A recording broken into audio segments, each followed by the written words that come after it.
right triangle trig, and we'll learn about vectors so that we can solve vector problems. Vectors have two components. It's really important that you understand and remember vectors always have two components. Direction and magnitude. Magnitude sometimes we think of as distance.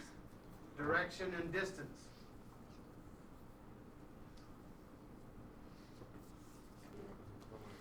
Okay, this red ray here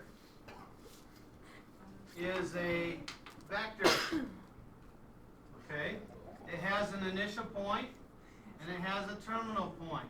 I know the arrow looks like that means it goes on forever, but not when we're talking about vectors. The arrow only means direction. Okay? The tip of that arrow is the terminal point, the ending point of the vector. The dot on the end is the initial point, or the starting point of the vector. There's two ways of naming this vector.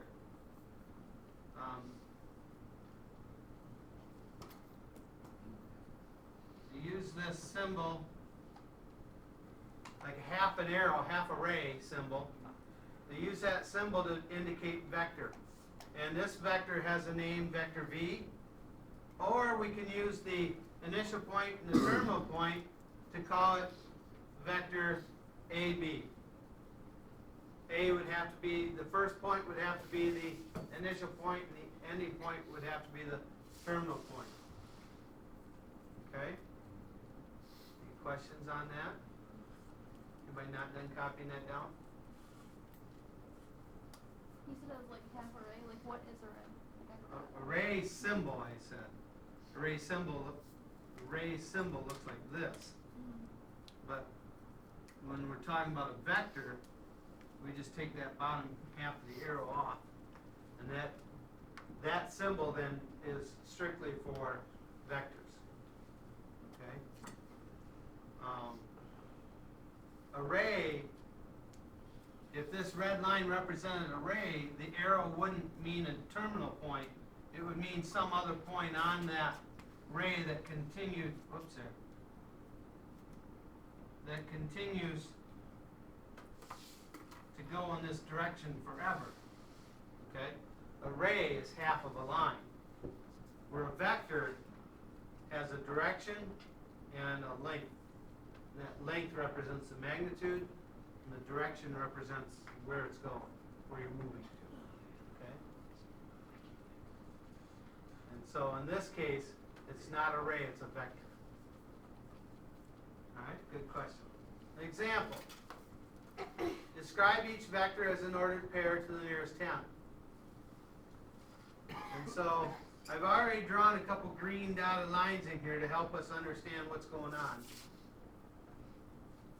This vector has a magnitude of 312, and its angle with the negative x-axis is 10 degrees. SOHCAHTOA is written in here to help us remember how to find the coordinates of this vector. Okay? Here we go. Describe each vector as an ordered pair to the nearest 10th. The red line here represents the vector. It's 10 degrees. If on some questions they'll ask you to give compass directions. Okay? If they say something to the effect of a compass, then on a compass, this would be north, this would be south, east, and west. And so the compass directions here, we would say this is 10 degrees south of what? Of west. So that's not what we ask in this problem, but had they asked that question, that's how you would give your answer. If they asked you to give compass directions for this vector, you would say 10 degrees south of west, and then you would probably throw in with a magnitude of 312. Okay? Alright, now they didn't ask that in this one, so in this case, all they want is the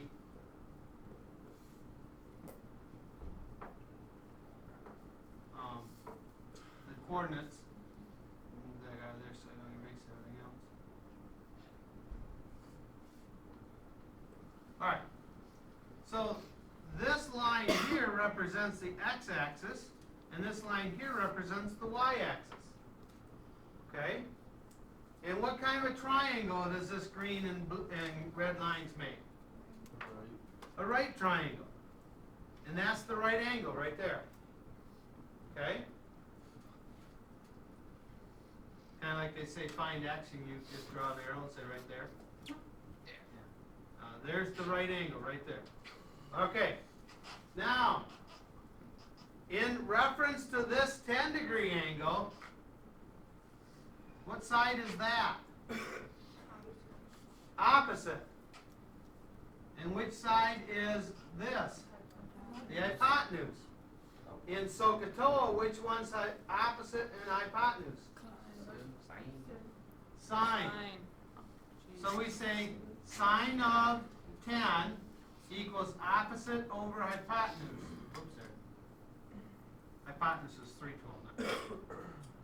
And so if we multiply both sides by 312, we get 312 sine 10 equals y. Okay? So now, if I take these arrows out of there, in reference to this angle, which side is x? Adjacent. Which side is 312? Hypotenuse. Which one of these is adjacent and hypotenuse? Cosine. So we would say cosine of 10 equals adjacent over hypotenuse. Multiply both sides by 312. We get 312 cosine 10 equals x. Okay? Now they said round to the nearest tenth. So on your calculator right now, you get your calculator out. I want to make sure that everybody knows how to use their calculator properly. I want everybody doing this. What is 312 times sine 10? About 54.2 as one person's opinion. That's a second. You second that opinion? And third and a fourth, a bunch of head nods. Okay? Even Ashley, where did that come from? Even Aslan agrees. I think I combined the Aslan and agrees with Asley. Okay. I guess I have two.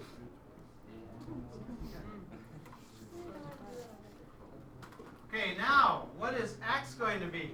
There's going to be 307. What is it? 307.2. No, 0.3. 0.3. Some opinions were 3 and some were 2. What do you think? It was 2.7. It was 2.7, and so it should be rounded to 3. So now here's, typically, when we write an ordered pair, we write it like this, don't we? Yes. And we say x was 307.3 comma y is 54.2. But when those coordinates represent something specific, like vectors, then we don't use parentheses. We use symbols that look like this.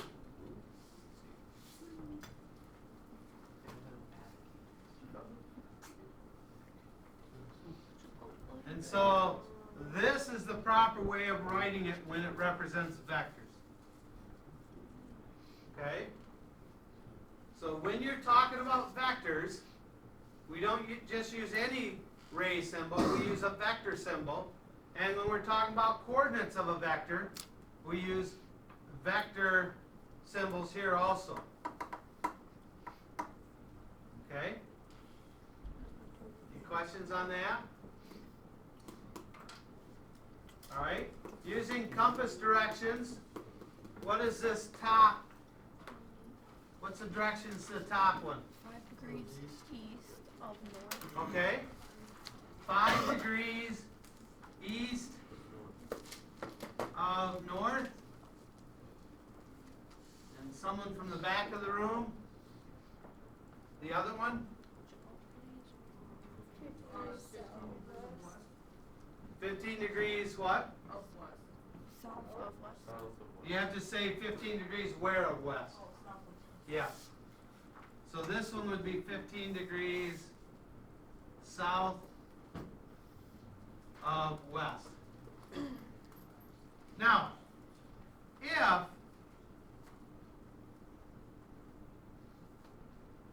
instead of 15 that said 45,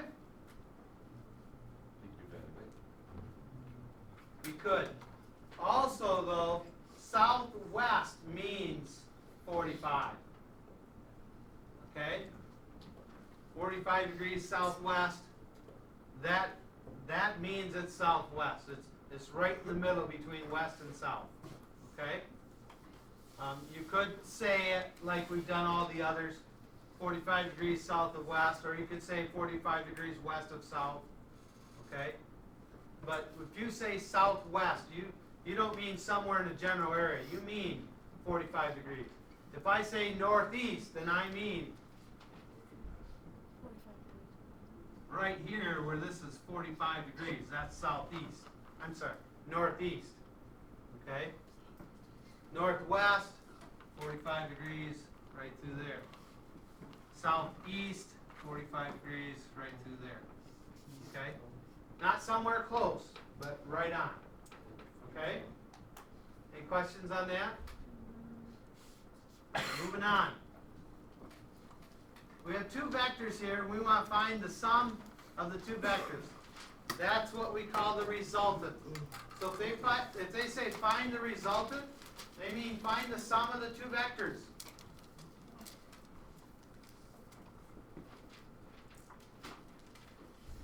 My penmanship's a little bit sloppy here, but A little.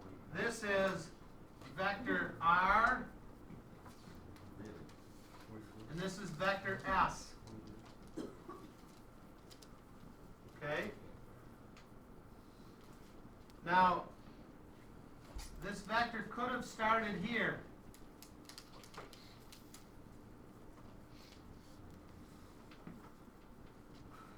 It could have started like this. And then the tip-to-tail method would say that we put this tail of this vector right on the tip of that vector. And that would move it back to where I had it originally. And so then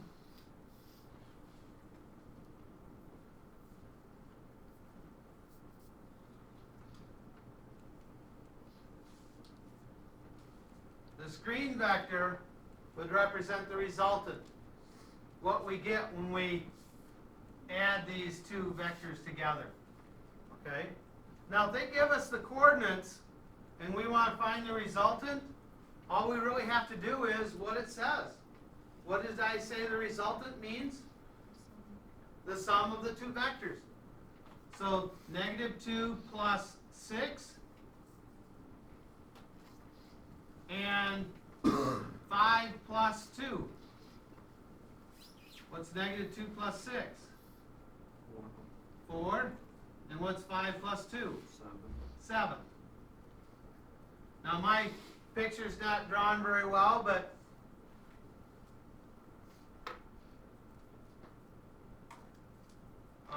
originally this vector was here, and this point right here was -2, 5, means left 2, up 5. And so if I move this tail all the way over to here, I went from -2 to a +6, right? I'm sorry. I went from 0 to a +6. So my point up here is going to move from -2 to a +4. And if I move this up 2, then the tip's also going to move up 2. And so it was going from 5 up to 7. And so if you graph this really carefully on a piece of graph paper, and moved it around like that real carefully, you would see the same results. What did we say the coordinates of this vector was? Before 7, No, right here. This red vector right here. negative 2, 5. Negative 2, 5. And so that means from right here, I would go left 2 and up 5 to get to there. Okay? And so if these coordinates of this vector were 6, 2, that meant I went over 6, 2, 3, 4, 5, 5, 6, somewhere in there. And then up 2, so my drawing's not at all to scale. But if I went right 6 and up 2, and then from there went left 2 and up 5, where would I end up? At 4, 7. Okay? And so if you just add the x coordinates, add the y coordinates, you will get the coordinates to your resultant vector. Okay? That's our resultant vector. So then here we said, to add vectors, add the x coordinates, then add the y coordinates to find the resultant vector. The resultant vector of x1, y1 plus x2, y2 is equal to x1 plus x2, comma y1 plus y2. And another symbolism that they write is this. Vector v is equal to vector r plus vector s. I'll pause that so you can copy it down. Let's find the resultant vector of these two. What's the coordinates of this one? 5, 2. What's the coordinates of this one? Negative 5, 5. Negative 5, 5. So what's the resultant going to be? How do I find it? Okay? Negative 5 plus 5, comma 5 plus 2. Now be a little careful here. We've got a couple 5s here. Make sure we're understanding what we're doing. We did not say negative 5 plus 5. We said negative 5 plus this 5, right? Okay. And we didn't say 5 plus 2. We said this 5 plus 2. Okay? Just to make sure we understand what we're doing. And so what is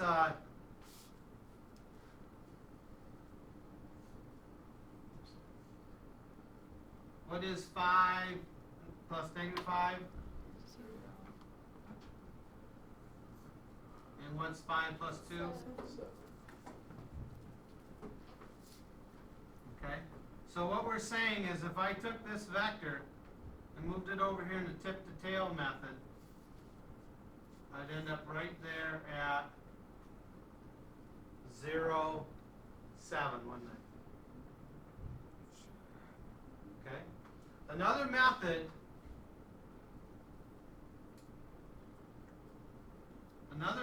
that's used sometimes is called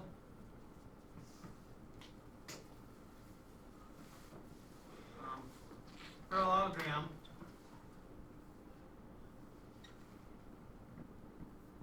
And in the parallelogram method, they're saying if I make a parallelogram out of this, then when I draw this diagonal,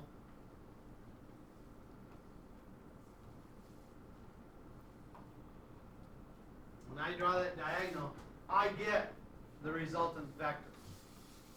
Okay? For me, the tip-to-tail method puts me in the same place and it's a little easier. But occasionally, there will be a picture that the parallelogram method makes more sense. The application to vectors, if we start talking about paths of planes and different things, and we try to apply vectors that way, Sometimes a parallelogram method may be a picture that makes more sense than the tip-to-tail method does. Okay? And so I want to make you aware of both of them. You can draw a picture of a parallelogram using those two vectors, just copy the sides. And the diagonal then, from where you started to where you end, is going to be the resultant vector. Okay? Now, they don't always give you the coordinates. So it's not always just a matter of adding them together. Sometimes you'll have to use your trig knowledge to find the angles and to find the lengths of these sides and to find where that vector is. Okay?